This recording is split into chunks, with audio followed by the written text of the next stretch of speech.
Welcome to the digital school of science. আশা করি তোমরা প্রত্যেকেই ভালো আছো। আজকে একটু নতুন ধরনের ক্লাস। প্রতিদিন কোনো একটা টপিক নিয়ে আলোচনা করি, তবে আজকে একটা টপিকের উপরে কিছু প্রশ্ন নিয়ে আলোচনা করব। চলো, খুব ইম্পর্টেন্ট কিছু কোয়েশ্চেন। কীভাবে তোমরা অ্যান্সারগুলো করবে, মানে তোমরা কি মুখস্থ করবে নাকি বুঝে অ্যান্সার করবে? যদি বুঝে অ্যান্সার করতে চাও তাহলে এই ভিডিওটা তোমরা দেখো। তো চলো শুরু করছি। আর তোমরাও ভিডিওতে অবশ্যই একটি লাইক করে ভিডিওটা দেখতে শুরু করো। চ্যানেলে যারা নতুন আছো তারা সাবস্ক্রাইব করে রাখো, আর যারা পুরনো আছো তাদের তো কোনো সমস্যা নেই, তোমরা নিয়মিত আপডেট পেয়েই যাও। তো চলো, এই যে আজকে যে প্রশ্নগুলো রেখেছি এগুলো হচ্ছে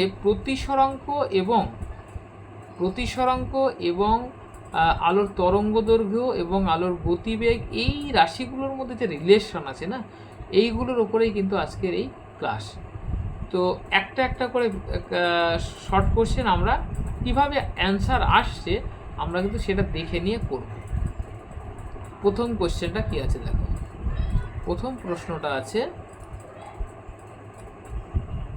প্রশ্নটা আছে সূর্য থেকে আগত আলোকরশ্মি একবর্ণী, দ্বিবর্ণী এবং বহুবর্ণী হয়।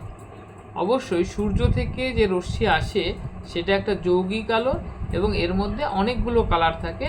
আমরা জানি যে বেনিয়া সহকলার যে 7টি বর্ণ সেটা কিন্তু সূর্যের এই আলো থেকেই পাওয়া যায়, সাদা আলো থেকে পাওয়া যায়। তাহলে এটা হচ্ছে বহুবর্ণী আলো।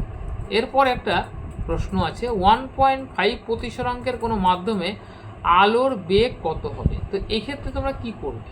এই ক্ষেত্রে যে সূত্রটা তোমরা ইউজ করবে সেটা হচ্ছে প্রতিসরাঙ্ক মিউ সমান c/v।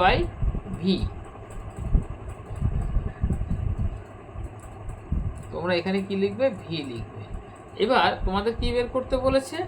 যে আলোর বেগ ভি বের করতে বলেছে। তাহলে ভি সমান কি লিখবে? ভি সমান লিখবে c/মিউ।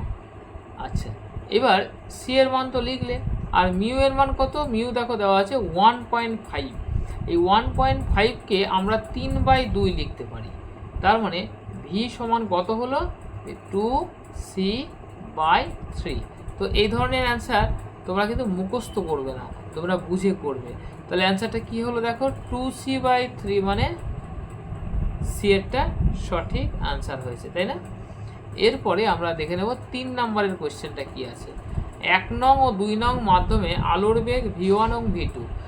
1 নং মাধ্যম সাপেক্ষে 2 নম্বর মাধ্যমের প্রতিসরাঙ্ক কত হবে?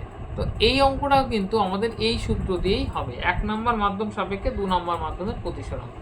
তো এই ক্ষেত্রে তোমরা কি করবে চলো দেখে নেওয়া যাক। তোমরা প্রথমেই যেটা করবে যে 1 নম্বর মাধ্যম সাপেক্ষে, এখানে একটা জিনিস খেয়াল করে দেখো যে এখানে মিউ সমান c/v। তাহলে এখানে শূন্য মাধ্যম সাপেক্ষে কোনো মাধ্যমের প্রতিসরাঙ্ক, তাই কি করেছি শূন্য মাধ্যমে আলোর বেগ এবং ওই মাধ্যমে আলোর বেগ। তাহলে আমরা কি লিখব? μ1 ইকুয়াল টু আমরা লিখব c/v1 এবং μ2 সমান লিখব c/v2। এবার অনুপাত করে দাও μ1/μ2, তাহলে কি হবে? সি, এটা আগে লিখবে। তো এখানে v1টা নিচে যাবে আর v2টা ওপরে যাবে। তাহলে এখানে দেখো কি আছে, 1 নং ও 2 নং মাধ্যমে আলোর বেগ দেওয়া আছে। তাহলে 1 নং মাধ্যম সাপেক্ষে 2 নং মাধ্যমের প্রতিসরাঙ্ক। আচ্ছা, এই জিনিসটা তোমাদের একটু ক্লিয়ার করে দিই। 1 নং মাধ্যম সাপেক্ষে 2 নম্বর মাধ্যমের প্রতিসরাঙ্ক হচ্ছে এইভাবে আমরা লিখি, 1 নং মাধ্যম সাপেক্ষে 2 নম্বর। এটাকে তোমরা লিখতে পারো μ2/μ1। ওকে, μ2/μ1। তাহলে এখানে দেখো কি আছে, μ1/μ2। তাহলে এই রাশিটা কি করবে? এটাকে আমরা লিখতে পারি এই যে 1μ2 সমান যদি μ2/μ1 হয়, তাহলে এইটাকে একটু কাজ করো, উল্টে দাও, অর্থাৎ μ2/μ1 করো। তাহলে এটা কত হবে? এটা হবে v2/v1 না, এটা হবে v1/v2। এবার এই μ2/μ1 মানে 1 নম্বর মাধ্যম সাপেক্ষে 2 নম্বর মাধ্যমের প্রতিসরাঙ্ক। তাহলে এটাকে তোমরা কি লিখবে? এটাকে লিখবে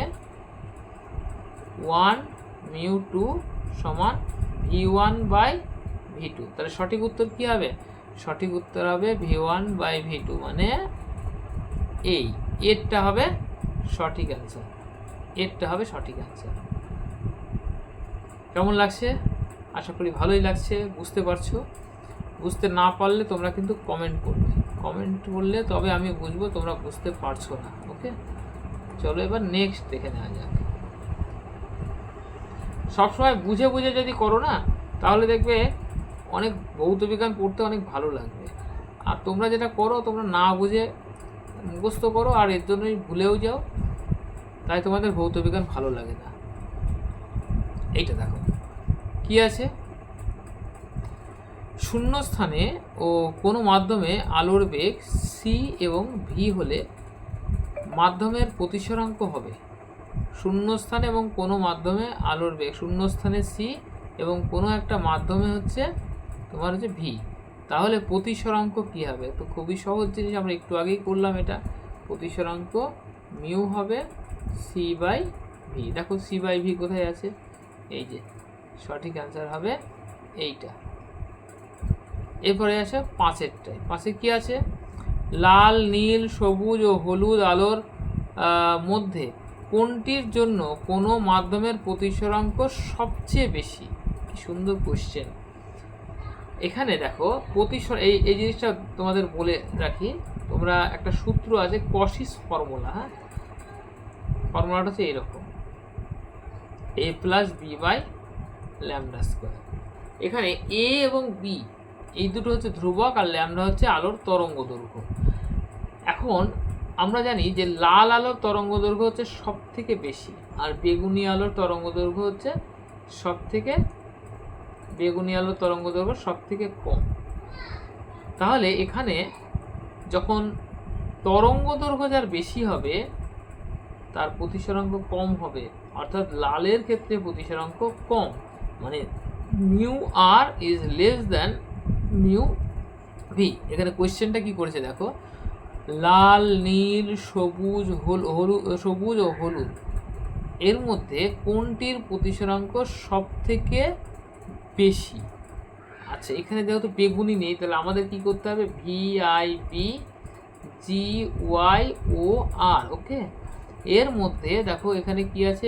ভি ভি বেগুনি, নীল, নীল আছে না? নীল আছে, হ্যাঁ, তাহলে সঠিক উত্তর হবে নীল। এই নীলটা হবে সঠিক উত্তর, কারণ নীলের তরঙ্গ দৈর্ঘ্য কিন্তু বেগুনি সব থেকে কম, বেগুনির পরেই কিন্তু নীল, মানে কমের দিক থেকে। তাহলে প্রতিসরাঙ্ক কি হবে? প্রতিসরাঙ্ক কিন্তু নীলের ক্ষেত্রে মানে বেগুনির সব থেকে বেশি, আর নীলের কিন্তু তারপরেই। ওকে, আচ্ছা, এরপরে 8-এর কোয়েশ্চেনটা দেখা যাক। না, এটা কি 6-এর কোয়েশ্চেন। 6-এরটা দেখো, লাল, নীল, সবুজ, হলুদ আলোর মধ্যে কোনটির জন্য মাধ্যমের প্রতিসরাঙ্ক সব থেকে কম হবে? তাহলে অবশ্যই একই সঙ্গে আমরা উত্তর পেয়ে যাচ্ছি, লালের জন্য সব থেকে কম হবে। তাহলে সঠিক উত্তর কি হবে? লাল। দেখেছো, প্রশ্ন যদি তোমরা বুঝে যাও, নিয়মটা যদি বুঝে যাও না, তাহলে দেখবে অনেক ইজি হয়ে যাবে ব্যাপারটা। তারপরে 7-এরটা দেখো কি আছে, সাধারণভাবে প্রতিসরাঙ্ক বলতে কোন বর্ণের আলোর জন্য বোঝায়?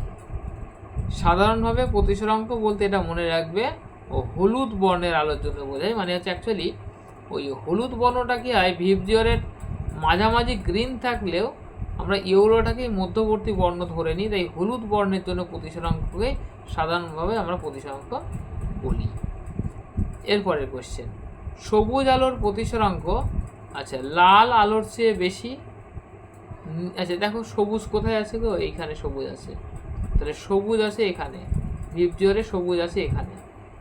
তাহলে সবুজের প্রতিসরাঙ্ক দেখো যত এপাশে যাচ্ছে কমে যাচ্ছে, তাহলে এই তিনটের থেকে কিন্তু বেশি, মানে হলুদ, অরেঞ্জ মানে কমলা এবং লাল। দেখো কি, হলুদ, কমলা, লাল, বেগুনি তো হবেই না, হলুদ, এখানে কি কি আছে? নীল, নীলটা হচ্ছে না, এটা বাদ দিয়ে দিলাম, নীলটা বাদ দিয়ে দাও। লাল, হ্যাঁ এইটা লাল হবে, বেগুনি আর হলুদ। এখানে বলেছে সবুজ আলোর প্রতিসরাঙ্ক লাল আলোর থেকে তো বেশি অবশ্যই হবে, এবং হলুদ আলোর থেকেও না, এটা কম আছে, সরি, তাহলে এইটাও সঠিক উত্তর হবে, এইটা লাল আলোর থেকে বেশি। ঠিক আছে।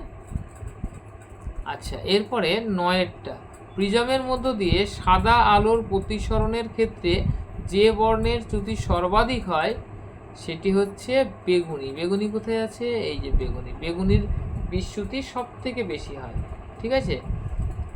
আচ্ছা, এবার আসছি পরের কোয়েশ্চেন। প্রিজমের মধ্য দিয়ে সাদা আলোর প্রতিসরণে কোন বর্ণের আলোর চ্যুতি সর্বনিম্ন? লালের চ্যুতি সর্বনিম্ন হয়। মানে প্রিজমে একবার প্রিজম যদি তুমি দেখো, একটা সাদা আলো যখন বিচ্ছুরিত হয় না, তখন লালটা সব থেকে কম বাঁকে আর বেগুনিটা সব থেকে বেশি বেঁকে যায়। অর্থাৎ বেগুনির চ্যুতিটা হচ্ছে সব থেকে বেশি হয় আর লালের চ্যুতিটা সব থেকে কম হয়। এটা মনে রাখবে তোমরা। তাহলে দেখো 10টা প্রশ্নের খুব সহজভাবে উত্তর আমি করে দিলাম মাত্র 10 মিনিটের মধ্যে।